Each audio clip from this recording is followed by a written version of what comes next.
With Inarius' defeat in Hell and subsequent absorption into the halls of hatred, it's not far-fetched to posit the former father of humanity is set to return in some form in the future. But has Blizzard surreptitiously already told us how we should expect to see the angel's hellish new visage? Before we get into the video, I have quite a treat for the Diablo community. Being Skytech Gaming, Intel and Signal RGB have come together to bring you this Diablo 4 inspired PC.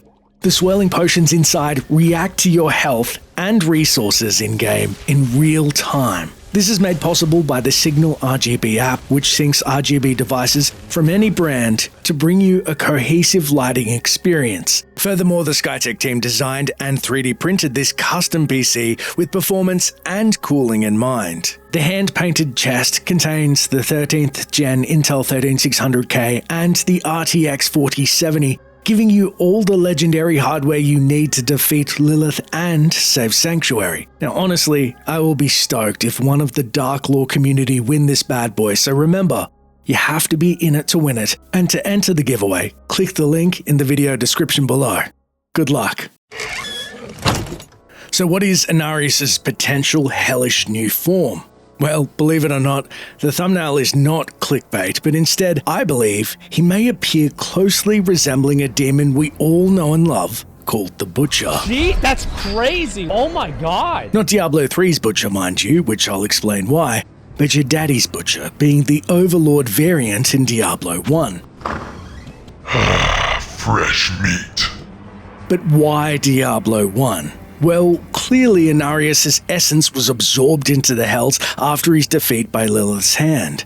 And like the angel-turned demon Iswal, whose story as an angel was first covered in the Diablo 1 manual, and then we further explored his demonic return in Diablo 2,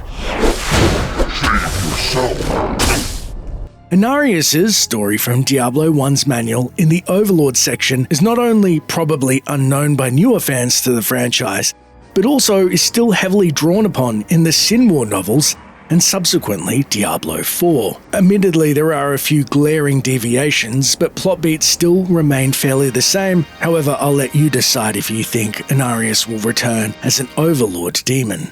So without further ado, allow me to serenade you with Inarius' original story and scuffle with the primevals. With enough warrior-inspired twang in my voice, you may want to pawn some of your stuff. As the section reads, even the Seraphim are not immune to the corruption of the Dark Lords. One such angel, Inarius, was proud of his beauty and boasted loudly of his purity and worth. His thoughts became so clouded that he believed himself to be above both angel and demon, and he left the high heavens to form his own dominion. He constructed a great cathedral of mirrored glass and crystal, and followers flocked to him, drawn by his numinous charm and wealth. Once Inarius had gathered a sizable army, he decided to prove his power. Inarius first laid siege to an infernal temple devoted to the worship of Mephisto, but made the foolish mistake of overestimating his prowess. The armies of Inarius laid waste to the temple and killed the dark monks that dwelled within. The three evils had considered the vain warrior a mere nuisance and amusement until this time, but this was an insult they could not bear. Mephisto himself is said to have appeared at the Cathedral of Inarius. He laid waste to the church and the surrounding countryside. The Lord of Hatred took the proud archangel and his followers captive. He bound Inarius with tremendous chains and slowly tore the wings from the back of the angel. Great barbed hooks were then used to stretch out the once glowing skin, and his features were distorted by vile powers. Many of the followers of Inarius were given as gifts to Baal and Diablo, but the rest were molded to match the bloated image of the now crippled angel. To this day, Inarius is said to be trapped in hell with a chamber of mirrors. His eyelids torn from his face as he's forced to gaze upon his misshapen form for all eternity. His misguided followers now serve as Hell's taskmasters, taking the anguish of their lost glory out upon the bodies of others. These grotesque demons have considerable brawn hidden beneath the layers of greasy flab. Do not underestimate their strength or their intelligence, for crossing swords with them is ill-advised. you will be far better served to combat them with ranged weapons or magic.